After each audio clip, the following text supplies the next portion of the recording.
نحمده ونصلي على رسوله الكريم أما بعد فأعوذ بالله من الشيطان الرجيم بسم الله الرحمن الرحيم. ہم لوگ کل تک روزے رکھتے تھے، قیام اللیل کرتے تھے، نمازیں پڑھتے تھے، قرآن پڑھتے تھے، اور آج ہم افطار کرتے ہیں، یعنی کہ ہم کھاتے ہیں اور پیتے ہیں دن بھر. ہم نے کھانا بند کیا تھا اللہ کے حکم سے، روزہ رکھ لیا، اور اب ہم نے اللہ ہی کے حکم سے افطار کر لیا اور ہم کھاتے پیتے ہیں. اور یہ جو سپردگی ہے اللہ کے حکم کو پورا پورا مان لینا، ہر چیز کے اندر جب حکم ہوا وہی چیز حلال تھی ہمارے لیے، وہی کھانا تھا. جب حکم ہو گیا تو اللہ نے ہم پر حرام کر دیا، ہم نے اس کو حرام اختیار کیا، اور جب اللہ کا حکم ہو گیا تو ہم نے اس کو حلال سمجھا. تو اسلام اپنا سر تسلیم خم کر دینا، اپنی مرضی کو اللہ کی مرضی کے تابع کر دینا، اس کے آگے سرنڈر کر دینا، یہ ہے اسلام. کہ بندہ اپنے رب کے آگے جھک جائے، اپنے روزے میں، اپنے افطار میں، اور اپنے زندگی کے ہر معاملے کے اندر. اللہ کا حکم ہمارے لیے دنیا کے ہر معاملے کے اندر ہے. تو ہم نے کھانا پینا چھوڑا تھا، وہ حلال تھا، لیکن ساتھ میں بہت سی چیزیں اللہ تعالیٰ نے پوری زندگی کے لیے ہمارے اوپر حرام کی. جھوٹ ہمارے اوپر حرام ہے، دھوکہ دینا ہمارے اوپر حرام ہے، غلط ذرائع سے کمانا ہمارے لیے حرام ہے. تو ان سب کو سے بچ جانا یہ اللہ کی یہ تقوی کی علامت ہے کہ انسان نے کچھ تقوی حاصل کیا. اللہ تعالیٰ فرماتے ہیں وَوَصَّى بِهَا إِبْرَاهِيمُ بَنِيهِ وَيَعْقُوبُ يَا بَنِيَّ إِنَّ اللَّهَ اصْطَفَىٰ لَكُمُ الدِّينَ فَلَا تَمُوتُنَّ إِلَّا وَأَنتُم مُّسْلِمُونَ.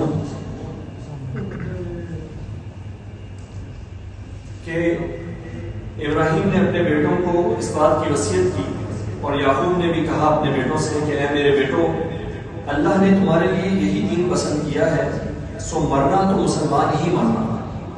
یعنی کہ انسان اپنے آپ کو پوری زندگی کو اللہ کی اطاعت میں ایسے رکھے جیسے ہم روزہ رکھتے ہوئے اطاعت کرتے ہیں. جیسے ہم روزہ رکھے چھپ کے کھاتے پیتے نہیں ہیں، جس طرح مکمل طور پہ کھانے پینے سے پرہیز کر لیتے ہیں، اسی طرح انسان اپنی پوری زندگی میں مکمل طور پر اللہ کی اطاعت کے اندر آ جائے. تو وہ زندگی ہوگی جو حضرت ابراہیم اور حضرت یعقوب نے اپنے بچوں کو وصیت کی کہ مرنا تو مسلمان مرنا. ایسا نہ ہو کہ کسی بھی ایسی حالت میں تمہیں موت آ جائے کہ تم نافرمانی کی حالت میں.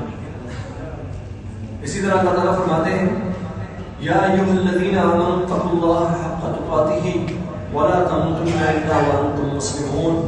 کہ اے ایمان والو، اللہ سے ڈرو جیسا کہ اس سے ڈرنے کا حق ہے، اور مرنا تو مسلمان ہی مرنا. تو جس طرح ہم روزے میں اللہ سے ڈرتے تھے کہ کوئی نہیں دیکھتا تھا، ہمیں اللہ دیکھتا تھا، ہمیں اس بات کا کامل یقین تھا، مکمل طور پہ ہم اس بات کو جانتے تھے. تو اسی طرح ہم اپنی زندگی میں بھی یہ جان لیں کہ اللہ اگر کوئی نہیں بھی دیکھ رہا تو اللہ تعالیٰ ہمیں دیکھ رہا ہے. تو ہم ایسا کوئی کام نہ کریں جو اس کے حکم کے خلاف ہو، جس میں اس کی معصیت ہو. تو مومن کو یہی حکم دیا گیا ہے. یہ معاملہ صرف روزے کی حد تک محدود نہیں تھا، بلکہ مومن کے لیے حکم یہی ہے کہ وہ پوری زندگی تقویٰ پر قائم رہے.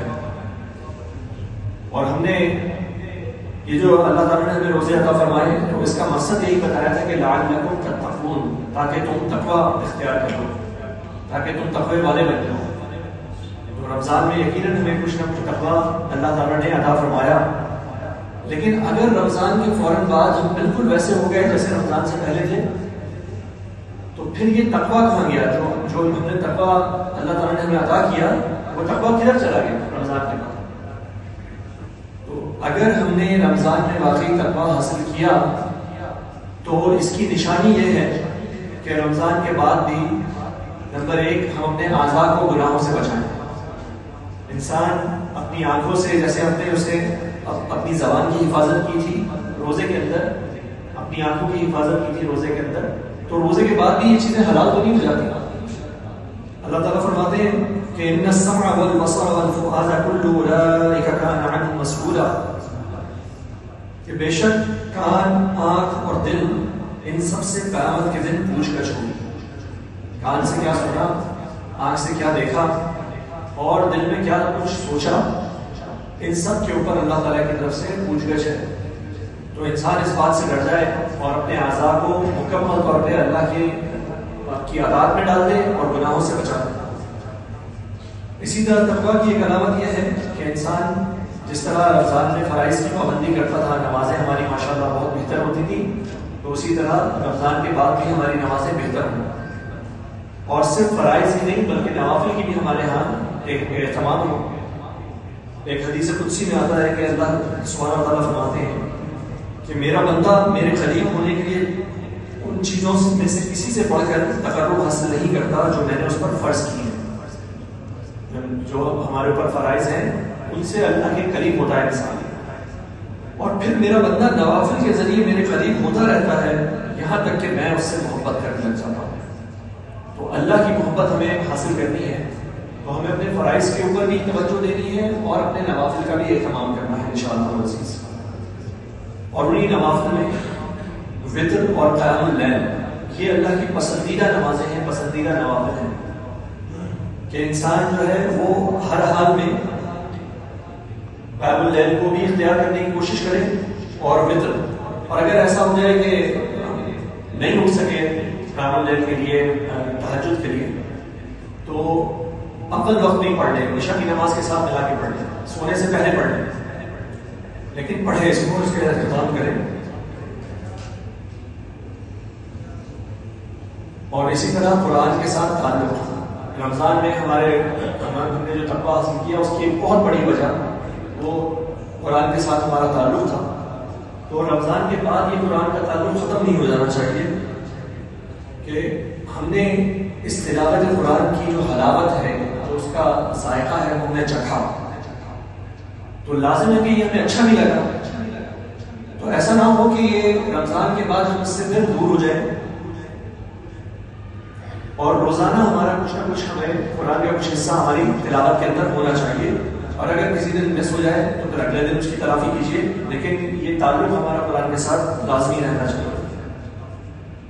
اور اسی طرح تقویٰ کی ایک علامت ہے ذکر اور دعا کی کثرت۔ رمضان میں بھی ذکر، اللہ کی یاد ہمیں رہتی تھی، اور رمضان کے بعد بھی ہم نے دعا بھی بہت کرنی ہے اور ذکر بھی کرنا ہے اللہ تعالیٰ کا۔ نبی کریم صلی اللہ علیہ وسلم کی حدیث مبارک میں آتا ہے کہ ایک بدو ان کے پاس آیا اور اس نے ان سے کہا، اے اللہ کے رسول، اسلام کے احکامات مجھ پر بہت زیادہ ہو گئے ہیں، تو مجھے کوئی ایسی چیز بتائیے کہ جس کو میں مضبوطی سے پکڑ لوں۔ آپ نے فرمایا کہ تمہاری زبان ہمیشہ اللہ کے ذکر سے تر رہے، کہ چلتے پھرتے، آتے جاتے، نماز کی طرف آتے ہوئے، نماز سے واپس جاتے ہوئے، گھر میں، بازار میں، دفتر میں، تمہاری زبان اللہ کے ذکر سے تر رہے۔ تو اس سے کیا ہوگا؟ وہ جو انسان کے اوپر بھاری ہو گیا تھا نا اسلام کے احکامات، وہی ہماری نمازیں اور ہماری تلاوتیں، وہ اگر ہم پر بھاری ہو گئی یا ہمارے تہجد، تو اس ذکر کی برکت سے وہ ہمارے لیے آسان ہو جائے گی۔ تو انسان یہ کام تو رکھے مسلسل کے اپنی زبان کو اللہ کی ذکر سے تر رکھے۔ اللہ تعالیٰ سے دعا ہے کہ اللہ تعالیٰ نے جس طرح ہمیں رمضان میں نیکی کی توفیق عطا فرمائی، جس طرح اللہ تعالیٰ نے رمضان میں ہمارے لیے برکتیں رکھی، اسی طرح رمضان کے بعد کے 11 مہینوں میں بھی ہمیں مسلمان رکھے، ہم ایسے لوگ بن جائیں کہ وَلَا تَمُوتُنَّ إِلَّا وَأَنتُم مُسْلِمُونَ، کہ ہم مرے نہیں مگر اسلام کی حالت میں۔ اللہ تعالیٰ سے دعا ہے کہ اللہ تعالیٰ ہمارے غیر رمضان میں بھی برکت رکھے اور اس کے اندر ہمارے ایمان کو مضبوط کرے اور ہمیں تمام اچھائیوں کے ساتھ جڑنے کی توفیق عطا فرما دے۔ آمین یا رب العالمین۔ جزاکم اللہ خیرا۔